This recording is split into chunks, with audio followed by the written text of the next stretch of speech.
વર્ષે દીકરો દીધો.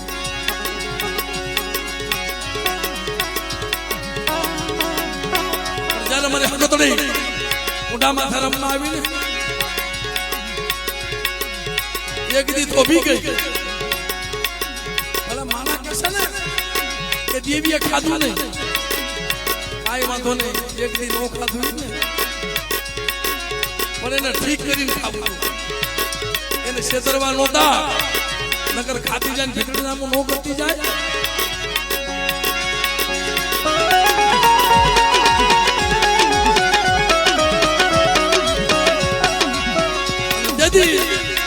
મારી હકતડી ઊંડા માથે રમવા ઉતરી દીદી આવા દેશી ઢોળા. ભાઈ આ રાગ તો મારા પરેશ સોલંકીનો બહુ આ એક બે કડી સાંભળવા તાલારાથી અહીં થઈ જાય.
થોડી મૂડી કોને કહેવાય ભાઈ? ઓછા પૈસા હોય ને થોડી મૂડી નો કહેવાય. આ પછી વર્ષે દીકરો દીધો એકનો દીકરો છે ને અને થોડી મૂડી કહેવાય, થોડી મૂડી ઓમજી